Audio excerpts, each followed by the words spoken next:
Welcome everyone in today's quarterly enablement session. My name is Christian Thiemann from the S4HANA Core Solution Management Organization. I'm joined in this call by Ulrike Reidel. We're both from the same team, and we have the pleasure to the fifth time in a row present the new business scope of S4HANA. I think we did this every quarter in the last 5 years, starting with 11, 16, 10, 17, 09, 18, 09, and now with 1909 we present the S4HANA Business Scope. This session refers to a deck which is available on the SAP internal JAM page, but it's also duplicated into the Partner Edge. By the way, I also welcome some of the partners who can join here the session. And we try to guide you through this document. As you can see, this is probably one of the most downloaded documents because it tries to describe the overall scope of S4HANA.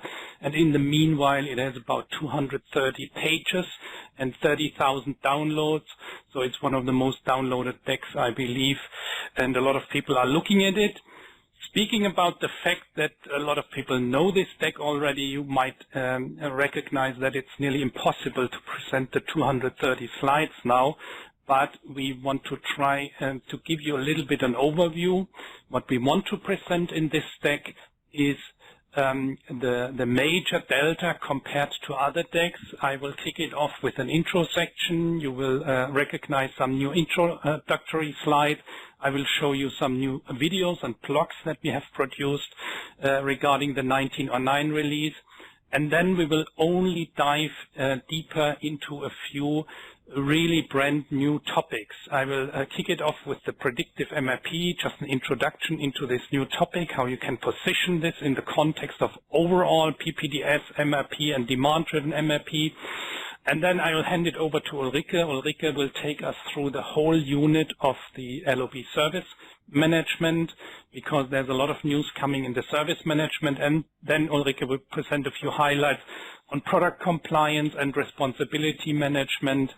And then we will link you to what is overall available from our team, S4HANA Core Solution Management. The big picture, what we have, is shown here in this slide. You see in the fourth column a link to this deck, which is available on JAM, to the 230 pages. You will recognize that it's marked L3, so even if we only go through the intro and some highlights, you will also find a lot of detailed content in here. There are also some other decks that we publish every year now. One is on the left side. It's a pure Delta deck. It's about a 60 or 70 page deck representing only Delta information 1809 to 1909. Then we have a more high-level deck, an L1, L2 deck. We call it Make Intelligent ERP Tangible. This has been updated to the latest release a few weeks ago. Then there's a more technical deck on the intelligent scenarios that we have, with one page just describing what are all the machine learnings that we have. This will be published later this.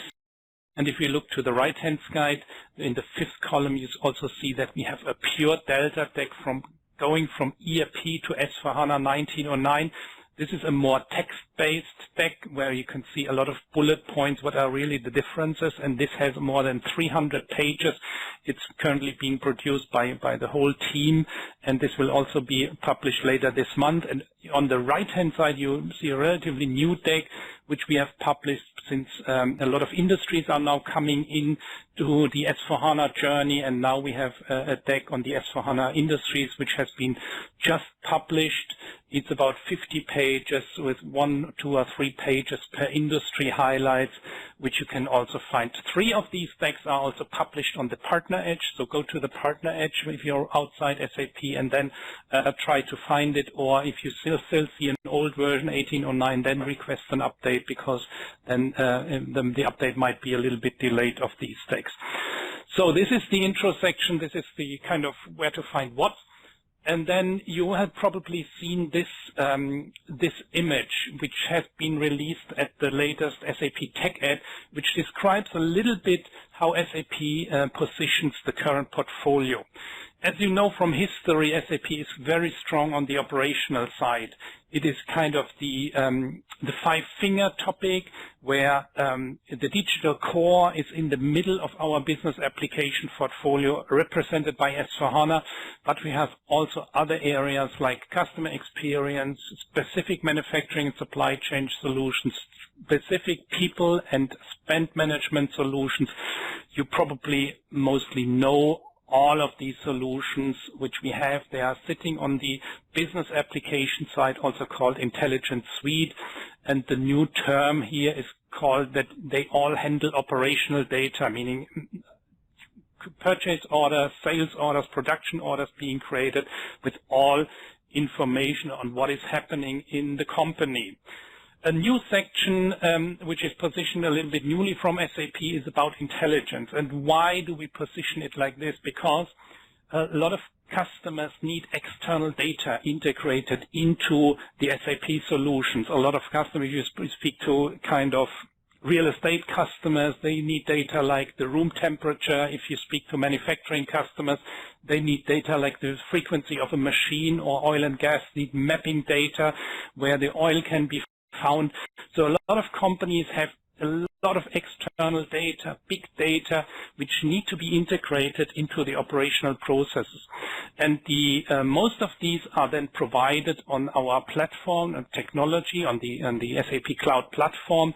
They are enhanced with additional analytics, and they are enhanced with intelligent technologies under the umbrella of SAP Leonardo to get more out of our business suite data and get more other customer relevant data into it. The new kid on the block is on the left side. It is called experience management. The differentiator is that we speak here about X data compared to O data. O data are the operational data, and experience are more the how do our customers see our own data. This is the X data. They look at what is our brand looking like, how important is our brand, how it's recognized in the market, what is the feedback that we have for our products, what is the feedback from customers and employees, and getting these external data, experience data, via the intelligent platform into our operations and map it with our operational data. This gives a complete new power for the SAP portfolio. If you want to understand which products are really sitting behind, on the right side, you probably know it all. The digital core is represented by S/4HANA, assisted by a handful of cloud solutions like the Asset Intelligent Networks and Intelligent Product Design. They are supporting what you have in the digital core, and then customer experience is represented by C/4HANA. Manufacturing has a lot sitting inside the digital core, but also external solutions like integrated business planning, IBP, or digital manufacturing cloud. And on the bottom, the big solutions like the success factors, Ariba, Concur, and Fieldglass. They contribute to the areas of people management, network, and spend. So the right side is probably well known from most of you here on the side in this call. And the intelligence side is represented by the platform and technology portfolio, which consists of the cloud platform, SAP HANA, the analytics cloud, and Leonardo. These are the big products behind it, and the left side is primarily represented by our Qualtrics acquisition. If you want to understand why the operational side, or why S/4HANA is so important, I want to show you more a little deeper look into the operational side. You see from the color coding of the text that the majority of features and product functions is sitting inside the area of black letters, is sitting inside the area of S/4HANA. So even if we have a specified solution for Ariba, Concur, and Fieldglass, there's also procurement and spend being managed on S/4HANA. It is just the fact that some functionalities, line of business functionality reside closer to the core, which is probably the operational procurement, then sitting inside S/4HANA, and strategic procurement like spend management, supplier collaboration, external catalogs, and so this is then more sitting outside in, for example, India Ariba Cloud, and the same is true then for the other solutions like C4HANA or Concur Field Class, and also for SuccessFactors. Yeah, so you see the scope of S4HANA, which is very broad, and therefore it's very important to get the latest and greatest of S4HANA out to the market. A lot of people have tried to describe end-to-end processes going across the portfolio, and I'll try it again with a slide which has a little complexity on it.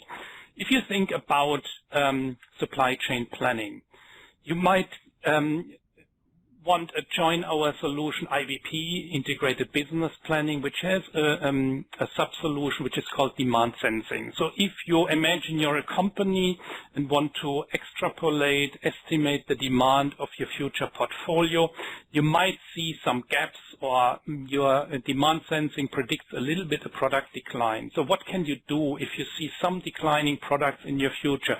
You might want to use Qualtrics. In Qualtrics, we have several tools like the sentiment analysis, which analyzes external text coming from the social networks, getting in as product feedback.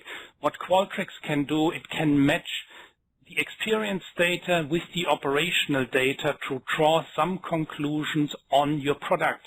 Why is the demand going down for a certain product group? Your Qualtrics sentiment analysis might give you some indications.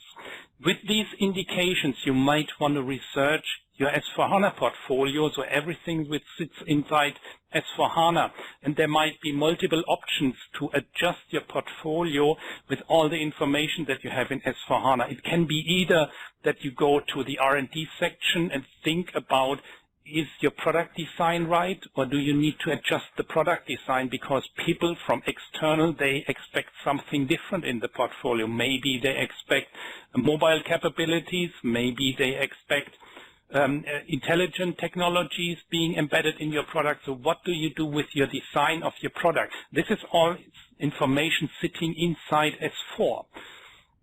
Or if it's not sitting inside S4, you can engage with others on the cloud solution like intelligent product design, where you can collaborate on features which should sit in your product.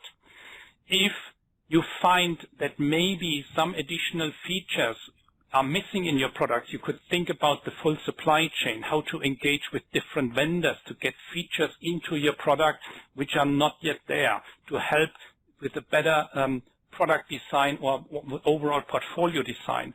Or what also is very powerful in S4HANA, you can have multi-level views into the structure of your portfolio. In the structure of, if you open up the multi-level bombs, you can use solutions like predictive MRP or demand-driven MRP, where you can predict future behavior of your products coming in and out, what is maybe blocking the success of your products. Maybe you always produce the wrong color in your shoes, or the wrong features in your car because you produce against forecast. But with the demand-driven functionality, you will be in a situation that you can better react to changes of your customers, to be always up to date with how you deliver your portfolio. Or customers are asking more for a more complex solution. Maybe they ask not just for a product, but for a product with the possibility to add services to it, to have a digital consumption embedded in your product. Then you can use our new S4HANA service bundling, that you just do not sell single products anymore, but products embedded in a complete suite of a portfolio. And before you change your product portfolio just of the customer feedback, you might want to evaluate the embedded finance, the predictive finance, and run a margin analysis before you replan your whole of portfolio. But if you did it, you play this information back into IBP, where you can perform a sales and operational planning to then adjust your portfolio. Just one example, there's thousands of variants to it, but this is one picture how an end-to-end portfolio will or might be looking like, integrating IBP with Qualtrics and then with a strong backend on S/4HANA, not forgetting the cloud solutions which are sitting on the bottom and which can support your S/4HANA input. Maybe Ariba can give you additional vendors which S/4HANA has never seen, or maybe ME can give you additional shop floor transactions which are not residing in S4. This is the big picture on one possible end-to-end process. We have a similar slide on a finance-driven use case where the IBP side is exchanged with the SAP Cloud Analytics portfolio, but the process or the flow of the end-to-end process could be very similar.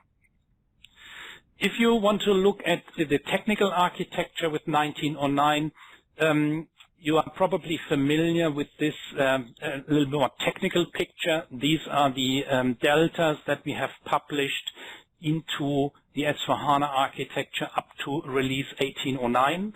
So we started with the Universal Journal, then we added Business Partner, Material Ledger, TPDS, Advanced ATP, and a few other solutions like new variant configuration, and last release, Group Reporting and Central Procurement.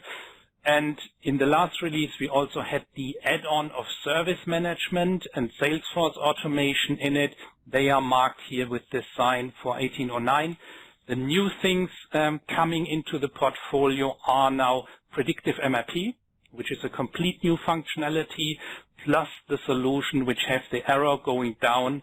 These are Service Management and Salesforce Automation, because you see in the 1809 release, these had to be installed as an add-on, and now they are sitting natively in S/4HANA.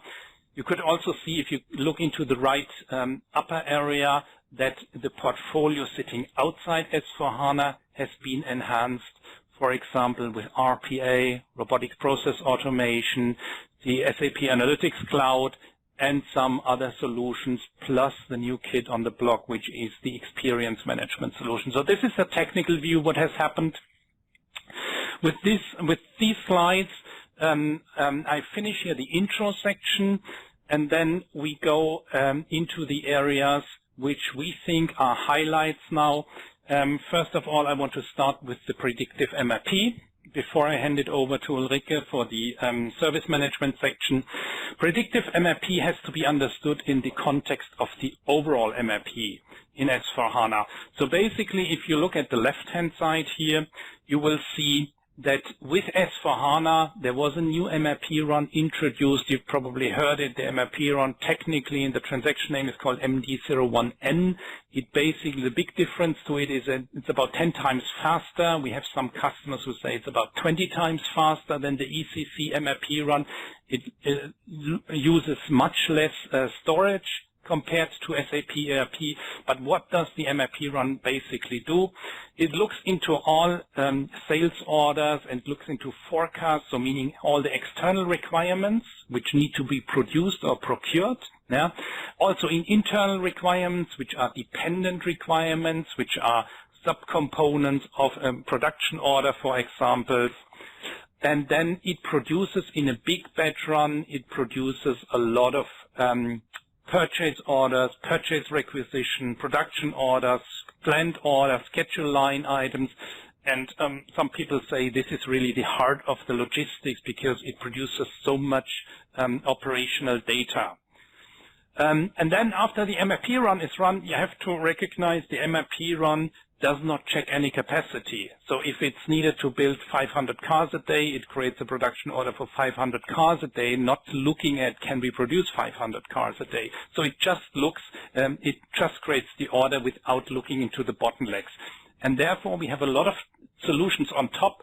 One of them is well known as the MRP Cockpit. We have it launched already in the 5th release now. It was always a highlight in our S/4HANA scope.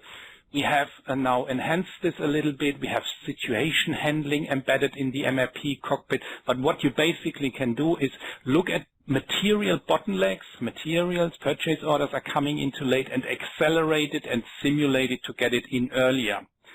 In the second line, you will see the PPDS solution. The PPDS solution is the solution which was primarily available outside ECC. It was basically sitting in SAP SEM, or also called APO system. And this solution has been downported to S4HANA. It has been enriched with a few Fiori capabilities, like the Gantt chart here and the planning board, which you see here. It has been enhanced with a few other solutions, like create optimal orders, to create collective orders for multiple MRP situations. But it's basically, function-wise, it's very similar to what we had outside. The two things on the bottom are now complete new solution. The first one is the demand-driven MRP, which has been launched last year. We have now the first customers live on demand-driven MRP. It's a strategic forward-looking solution to strategically position inventory buffers, to detect where in our long supply chain, in our multi-level BOM, we typically have some critical materials to be buffered, and it will help us to analyze the system to place these buffers looking forward in a predictive way, looking forward. So these things have been known. The new thing here coming out with the 1909 release is a very lean predictive MRP. It's basically an option to simulate an MRP situation before you start the big run on the left. Yeah, and then with the simulation, you can look into what would be the capacity impact of this MRP run and solve some capacity issues before they occur. And because it's new, I want to dive a little bit deeper into the functionality. So how do we position this? First of all, it's a long-term simulation. You look into the future, you grab a few products which are important for you, a few product groups, say, oh, these are critical material for me. I want to make sure that these are being produced. The predictive MRP is very fast. It also gives you a cockpit where you interactively can simulate the capacity situation or the bottleneck situation that will be created. The very new thing for SAP, and this is really uniquely compared to the old ECC portfolio, the predictive MRP basically doesn't need any customization. Yeah, and when you remember what we had produced in ECC, for everything function that we had a big customizing path to configure all formulas that you need. Predictive MRP is completely different. You say what you want to simulate, you run the simulation, you get the results. Yeah, what it does, it basically simplifies the demand a little bit. It doesn't look into details like lot sizing. It propagates a multi-level drill down. It looks into all pegging levels. So it completely goes down the full multi-level bill of material, and it's intended, in comparison to an IBP, it's intended to be plant-centric, yeah, to look in a certain material situation into one plant. IBP also has some other features like look cross plants. IBP can also look into a finance impact, which is not the target of predictive MRP, but IBP typically doesn't look at all of the pegging levels and all of the material. It typically concentrates on certain bottleneck materials. You can also embed some cross-plant functionality into predictive MRP if you also mark that you want to see some stock transfers cross-plant functionality. So how does it look like? So as I mentioned, there is no customization. The only thing you have to do is you have an entry screen, which is called Create a PMRP Simulation. You just flag which materials you want to simulate. And after you run this simulation for certain materials, you will see a screen like this. And the screen will basically say, you have certain bottlenecks affecting some materials in the following weeks. It can visualize what the impact on the capacities would be.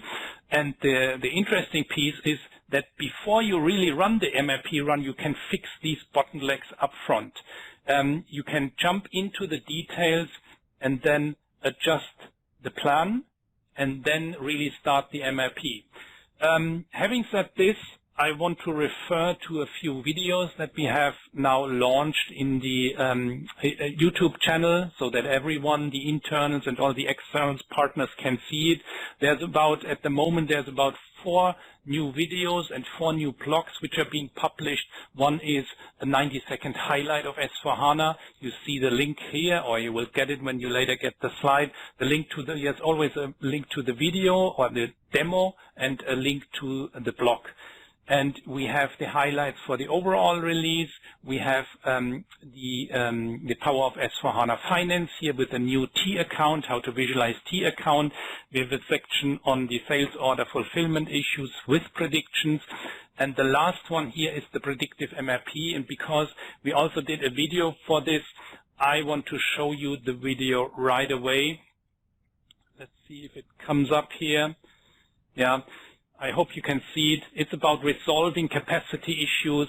If you face capacity issues, it's typically a lot of manual work. You have to calculate in Excel what the bottlenecks will be. You typically have 2 views. One is the demand view, the material that you need or the products that you need to produce, and one is the capacity view. And the predictive MRP run is being started here in the menu, so you can see that the predictive MRP run has found 2 capacity issues. You see the capacity issues on the top, but it impacts certain materials in several weeks. And if you click on 1 week, the inspector will find a problem and will help you to dive into a multi-level material situation. So the material M002 is found to be a problem. For the required quantity of 36, we can only deliver a few, but you can adjust the view while you pre-produce a few materials. And for other materials which you cannot pre-produce, the system can propose you to jump to an alternative production version. And now it's going a little bit fast for my voiceover. Another option would be to change available capacity. Yeah, so you probably seen in a nutshell a few things how you can adjust your capacity situation, pre-produce, shift it from week to week, or jump to other production versions. But basically there are few options available. So let me quickly go back to the slide. I jumped very fast through it, but since the links will be external, you can go through it, pause it, that you really will see how the predictive MRP responds to the current problem. And since you know this is the first release of the predictive MRP, everyone knows the first release still has some gaps. One of the gaps, or one of the things still on the roadmap, are at the moment you can take the predictive MRP cockpit and simulate around the issues, but out of the cockpit you cannot adjust the plan. So out of the cockpit, if you simulate, you increase the capacity or you pre-produce, you can only save the simulation, but the simulation will not be stored in your active plan version. So therefore you have to go to the individual transaction and then adjust the capacity there. So this is in scope for the next release, but the simulation is already very powerful. And the good thing compared to PPDS, for example, or demand-driven MRP, is that you basically don't need a special setup for this. You can immediately run the simulation and then detect the bottlenecks from the screen. In all of our units that we have launched in the L2, L3 deck, you know that at the end we always refer to what has been newly shipped on the Fiori side. You will see a color legend here. These are, for example, all Fioris that we have shipped in the LOB manufacturing. You see which areas and which roles they belong to, and the stickers like new, they will show you these are completely new Fioris. On the left side you find a few Fioris in blue. In the Kanban area or in the quality area, there's a few new Fioris. They are all corresponding to the dark gray solution areas, which are production operations, quality management, or the solution capabilities. Therefore, don't cost additional license. And on the next page, you will see the updates on the Fiori side with regards to additional license. And here the highlight is really the predictive MRP, where you can see the predictive MRP functionality consists of 5 new Fiori apps, all built completely new, while some other areas like DDMRP or PEO, Production Engineering Operations, have several updated apps. With this, I want to hand it over to Ulrike, who will take you through some other sections of the Delta deck. Super. Thank you very much, Christian. Highly appreciated. So as Christian has already shown you a highlight from the manufacturing area, I still want to take a step back now and also explain to you which has changed in the general setup of our sections per line of business. We're going to do this with the example of the section for service.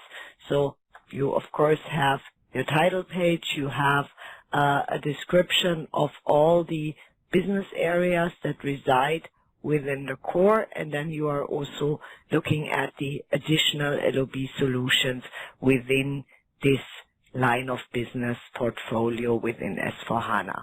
Now, if we're going to the kickoff page, you might remember in the previous release of this deck, we were always trying to address the main business problems. So we had those nice little 4-part slides where we were then talking about multiple business problems. So we heard from many people that this is too complex and this doesn't create enough empathy.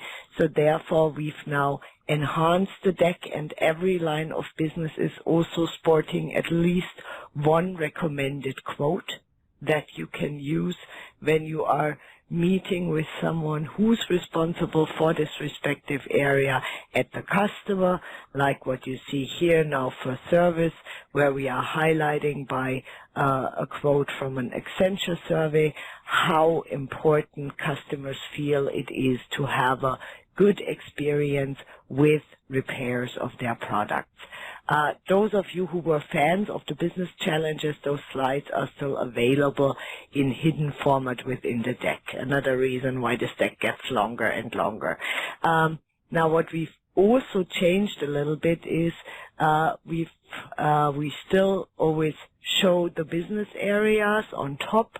We then show the underlying business capabilities where we briefly describe which functionality is included in which of those business capabilities.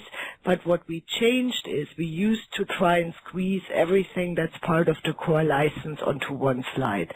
Now that got way too crowded, so what we've said is, okay, we're going to do this on 2 slides. So here, for instance, you now see we are on the one hand side, of course, looking at the service master data and agreement capabilities within the solution. And here, by the way, you can also see that our service management solution is not yet at full feature parity with what we had in the past in the ECC world. This is why you still have those little C's, which stand for compatibility scope. Then you see the service parts management, not to be confused with the advanced service parts management, which is a solution that is currently being built and that will be released in the 2020 release. So here we are really talking about making sure that you can fulfill parts requests within a service order and that you have full integration to the warehousing. Now, if we're moving on within the core functionalities, you see that we, of course, spend a lot of time in the service area on topics like processes and operations, so managing service orders, ensuring that we have the billing and the customer engagement side of a service. So here it now becomes important to understand what we did, and Christian had already mentioned it. We used to have an add-on that was bringing in additional service functionality into S/4HANA, leveraging the business objects that had been previously used on the CRM side. So you here see a visualization of what has happened. So in the beginning, so as of 1709 Feature Pack Stack 1, we had S/4HANA Customer Management as a technical add-on to S/4HANA. We released 3 versions of that add-on, the last one with 1809 Feature Pack Stack 1, and now we are in the position where these business objects coming from the CRM side of the house are embedded in S/4HANA. Still, we are continuing to build out functionality here because after 2025, the ERP/CS module, which is currently accessible to customers and which has an availability that we guarantee until 2025, will no longer be available and customers will lose their use right for the scope. Now, if we're looking at what are the business objects that we really pulled into S/4HANA, you have a nice view here. So where you see on the one hand side, so back from the old ECC world and also taken over into S/4HANA, you have elements like material, equipment, functional location. So pretty much everything that is really heavy on the logistics side. At the same time, the CRM solution was much better when it came to all of these customer interaction topics, when it came to everything associated more closely with the front office. And this is why the functionality we're bringing in from CRM is really everything around contract, service orders, the confirmation, and of course for customers who have very low-key requirements, we also brought in the Interaction Center from CRM. This is, of course, by no means anything that could replace the omni-channel solution that we have available on the C4 side. Now, one of the new functions that has been made available in S/4HANA at this point in time, and this is again something that you could do in the past, but in the past you always needed a setup in which you would have an ERP and a CRM system in your landscape. Now we are able to really do a holistic solution quotation, meaning solution in this case stands for the fact that we can combine not only physical goods, but we can also combine this with service orders, so orders for one-time services as well as longer running service contracts, and we can even embed subscription contracts. So all in one quotation, process triggered centrally, then we go into the execution mode. We have the possibility, of course, to invoice the customer separately. However, as we introduced last year within the line of business of sales, we have this new capability of one single invoice, so you could also bring all of these elements together again if that is what your customer desires. Another thing that I would like to highlight is that with bringing all of these elements together, we now also have the possibility of getting a holistic view on the solution portfolio a customer has purchased with us. So meaning that we now clearly see everything that has been sold to one customer or the customer has subscribed, and we thereby get a much better transparency in regards to our customer relationship. The service line of business has also delivered a machine learning scenario for this release of SAP S/4HANA, and this is something that, at least in my customer discussions, has always been of a lot of interest, because the idea here is to say, well, how can I ensure that my incoming service requests, which might be coming in via email or might be coming in via some form of website, but definitely we're talking about unstructured data coming in, how can we now ensure that these service tickets are actually being categorized in the right way and are being routed to the right teams? And this is where this solution comes into play. that is leveraging the SAP Cloud Platform, and this allows to classify service tickets and do an initial routing throughout the services teams. If we are talking about S/4HANA service, we of course always have to look at S/4HANA also in the context of the entire portfolio. So like Christian showed you before, on the one hand side, there's kind of our black area, if we're going back to the previous visual where we are talking about, well, what are the things that are residing within S/4HANA, but then also what are the connections that our customers are expecting from us as part of an intelligent enterprise. And this is on the one hand side, of course, a strong integration towards the C4 portfolio, so ensuring that we are leveraging all the omni-channel capabilities also for service. This is about ensuring that we manage our field service technicians in the right way, that we have a proper ticketing system in place, and that we can integrate service also with an e-commerce system.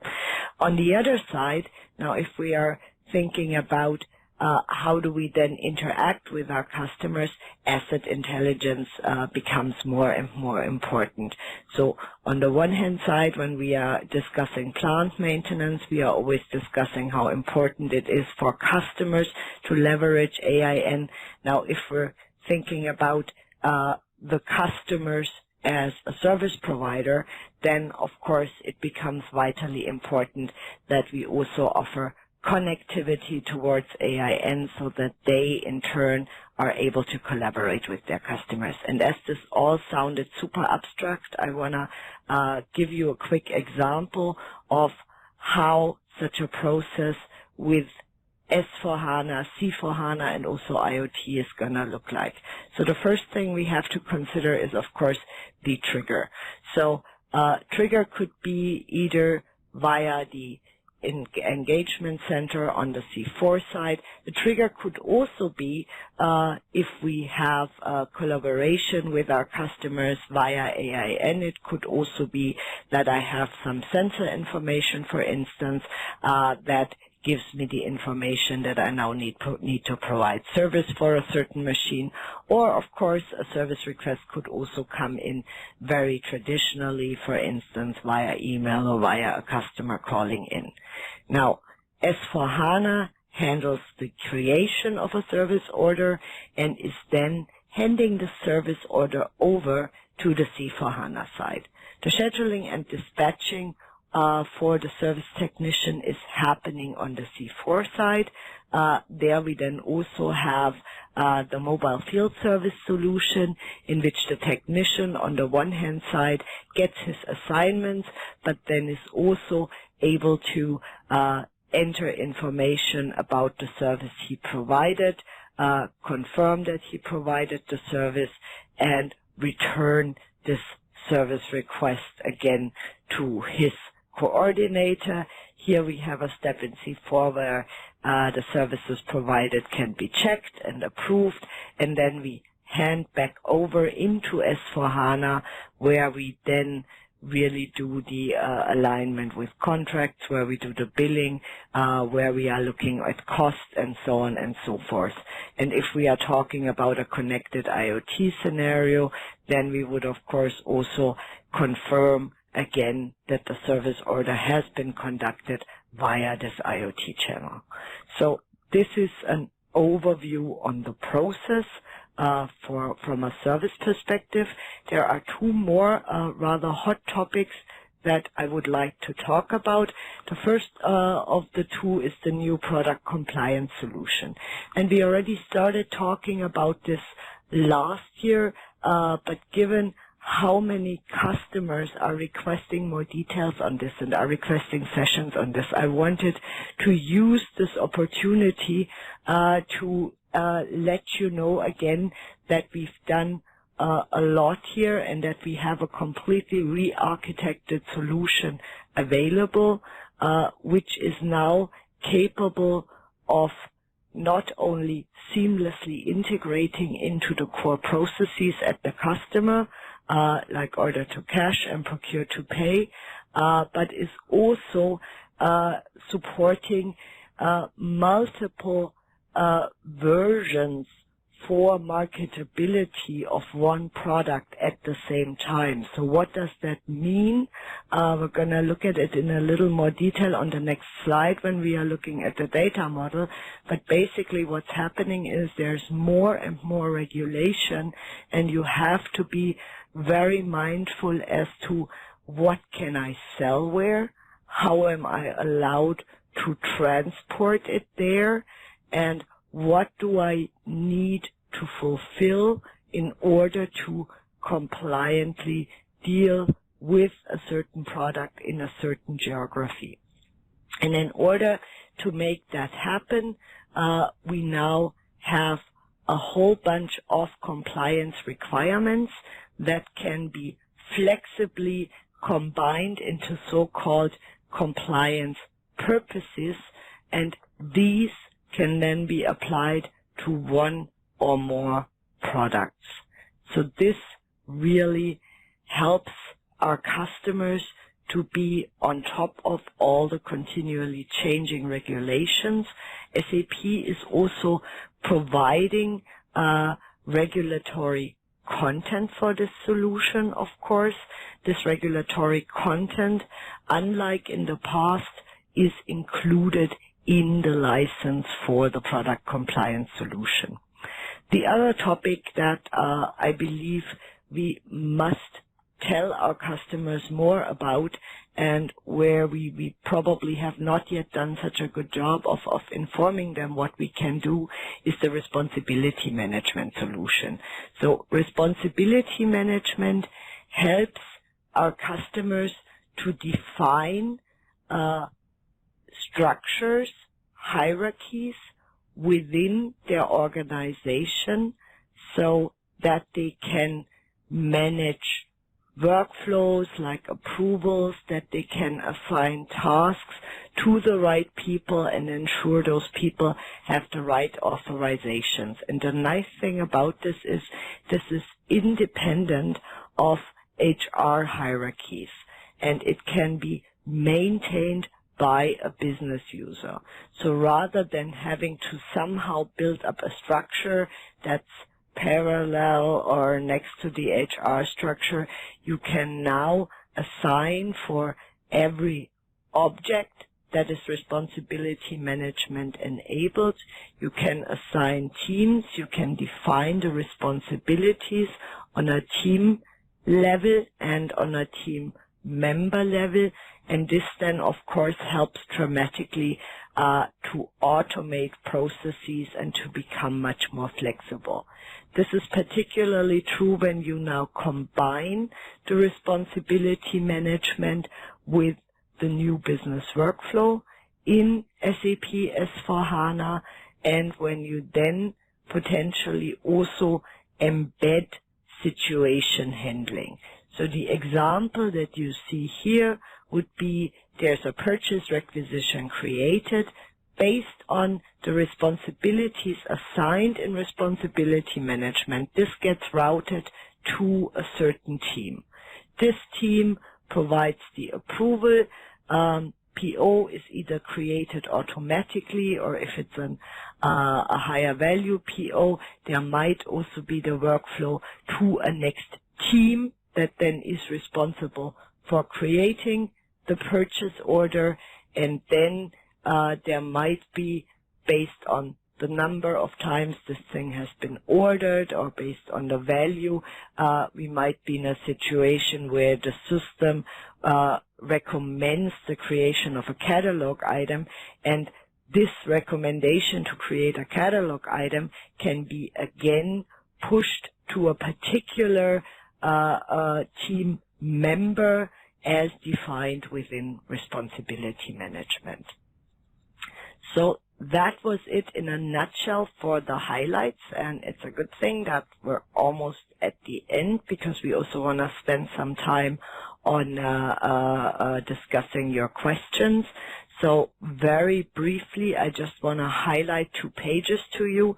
So all of the decks that Christian showed you and also all of our assets around SAP S/4HANA Cloud can be found on the Assets Gem page that's being maintained by our team. This is the right screenshot on this slide. On the left-hand side, again, on the same page, you have additional line of business content that goes a little deeper. Some of these assets come from us, others come from product management or from solution management like in DSC, but all of these assets really give you the next level based on a particular line of business. And as the QEP season has just started, I would also like to make you aware of a couple of additional QEP sessions. So our team is going to do a session around CS and plant maintenance. So for those of you who got interested in my service session or felt I didn't do a good job, Noboru Ota is going to walk you through the customer service and plant maintenance strategy later this week. And then we also have a session around the intelligent ERP deck in 2 weeks' time. And then in December, when we're hopefully finished with updating it, we will also do an introduction to the S/4HANA Cloud Business Scope deck. So here I would also encourage you to use the registration links when you get the slides. And if you want more session or if you want to listen to recordings, the link below these sessions is going to take you there. And with that, I would like to thank you